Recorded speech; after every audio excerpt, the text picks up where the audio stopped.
Have you ever sat down to work on your business, but your brain won't quiet?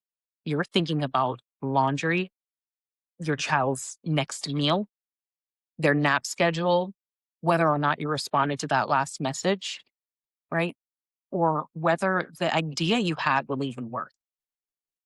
Then all of a sudden, you're spiraling in 47 different scenarios, not action, just noise. The truth is, overthinking has become the new burnout. And it has become the new burnout for ambitious women, especially moms who are building something for themselves, who are building businesses. My name is Bianka Burke. Welcome to the Maven Matriarch. If you've been here, welcome back. This is the space where we build women, especially mothers. We help them to lead in their home, in business, and most importantly, within themselves. I recently had a conversation with a potential client, and we were chatting, and she's a mom, of course, and she said something to me that stopped me in my tracks. She told me, you know, she said these words: "My brain never stops. I think so fast, so much that it clouds everything." And I realized something really important. Most women are not lazy, right? It's not because they lack ideas. It's because their mind is so loud, right? They can't even hear their own clarity.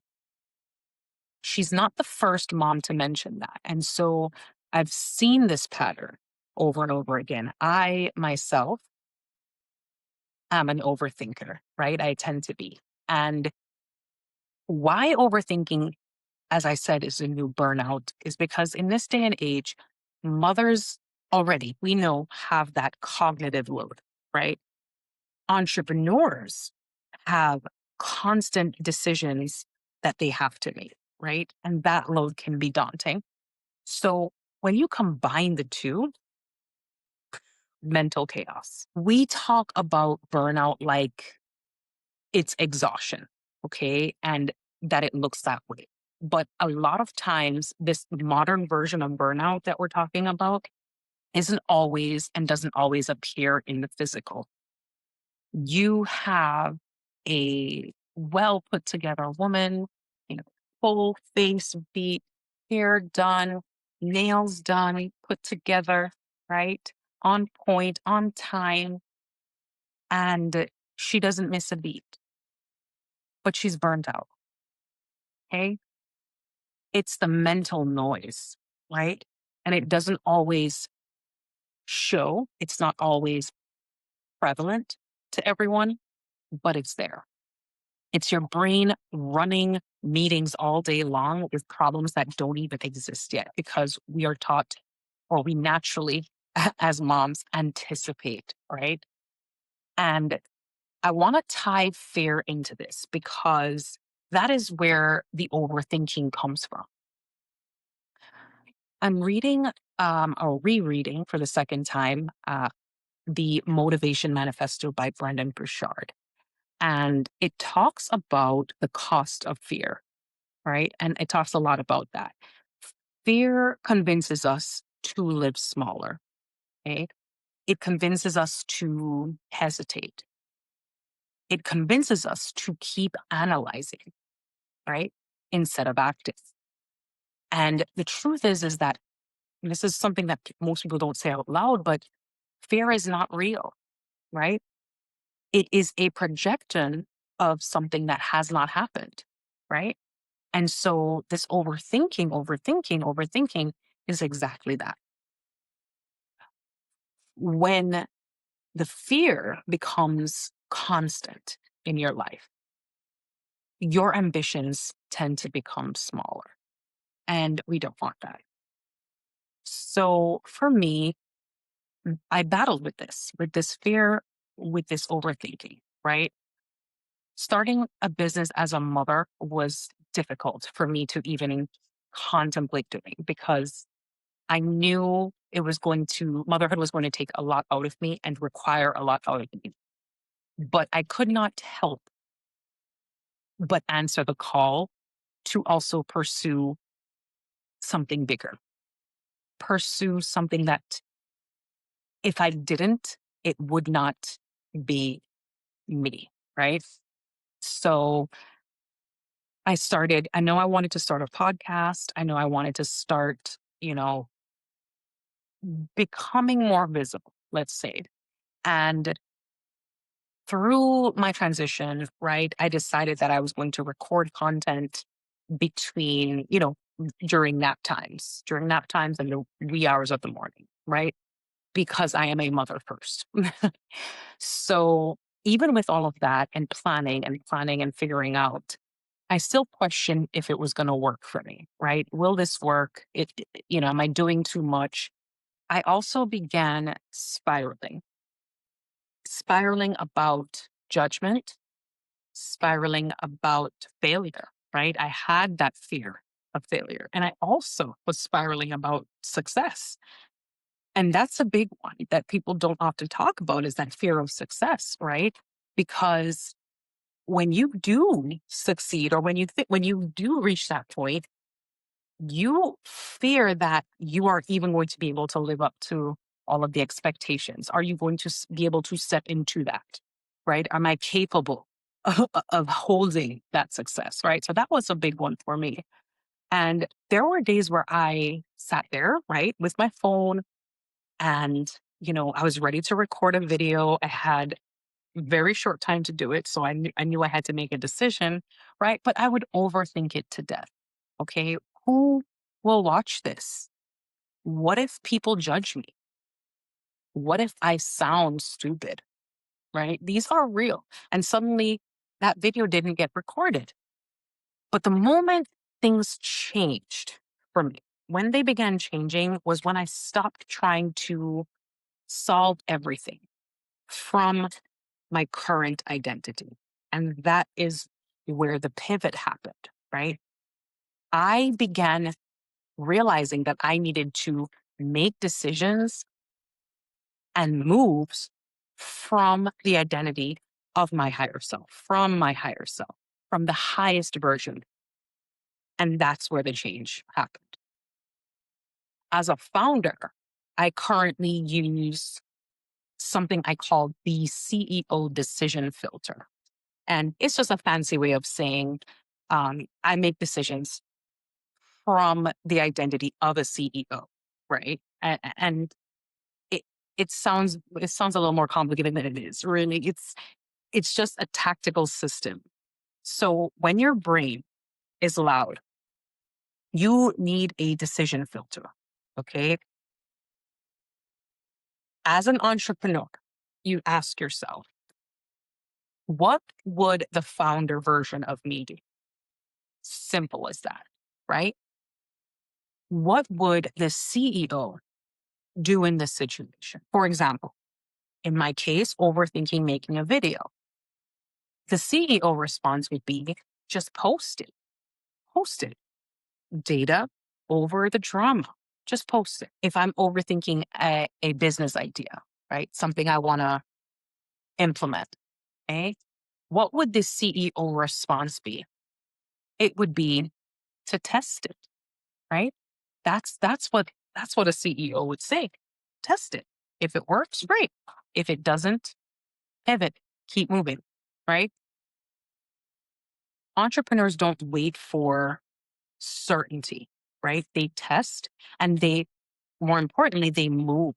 They move with that informed courage. Now, I want to tie in a practical tool here. It's simple. It is meditation. Okay. And I have a meditation system that I use, especially for people who maybe don't are not used to practicing meditation, but they'd like to try, they'd like to start. I call it the Maven 5-minute reset. Okay. We're all about resetting in there. Um, so first you sit in silence, you begin to slow your breathing, right? And start to pay attention to to your breath.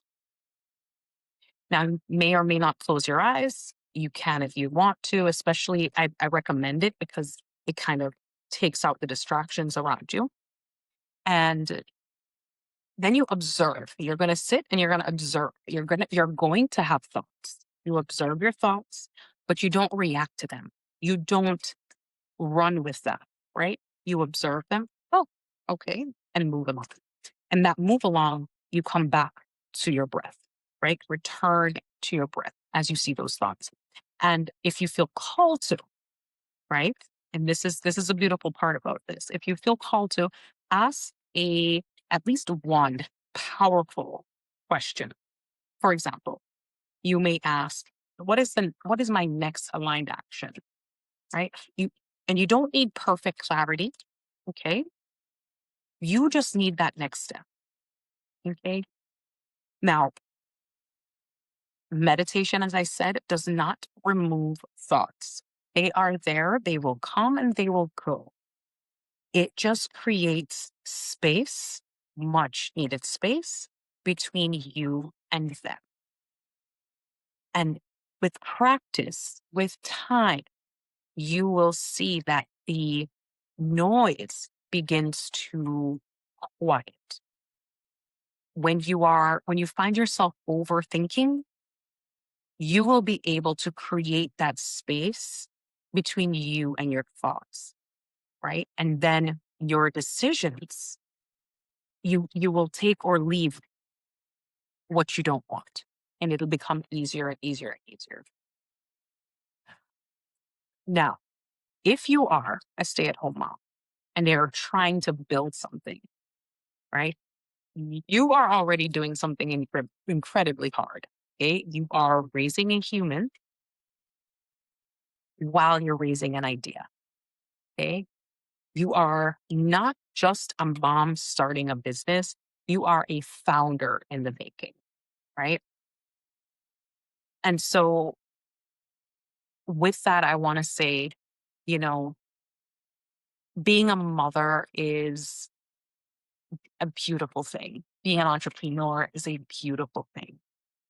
Both identities, both roles birthed something, right? I like to look at it like that, right? And one makes you a stronger other, right? You're a mother and it makes you a stronger entrepreneur. You are an entrepreneur and it makes you a stronger mother. And so that's why I'm so passionate about this. So if this conversation resonated for you, I want to invite you to something special and close to me.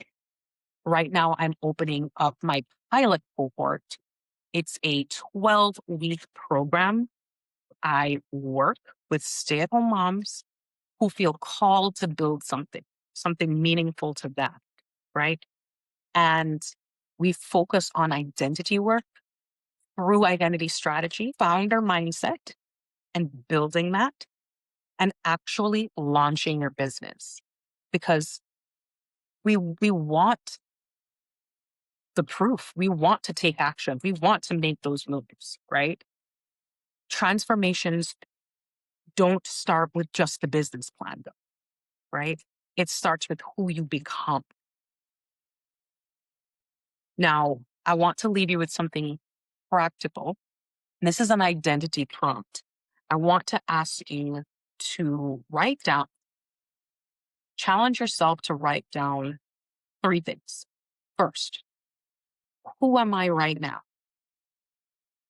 And list it in detail.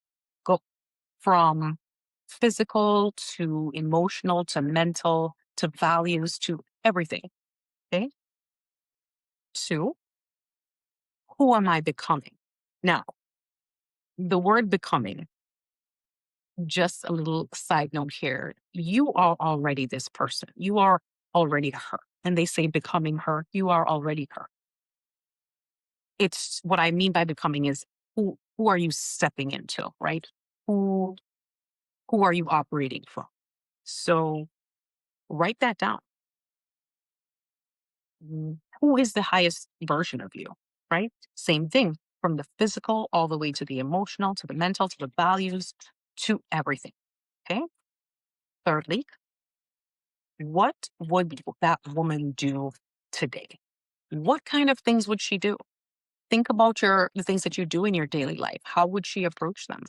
How would her day start? I urge you, it might help to write out a full day, a day in the life of that woman.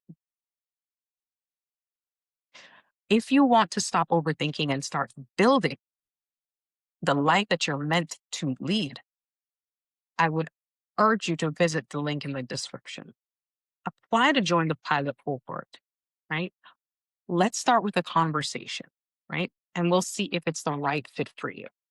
Because the world doesn't need more women overthinking their potential. Okay. It needs more Maven matriarchs stepping into it. Until next time,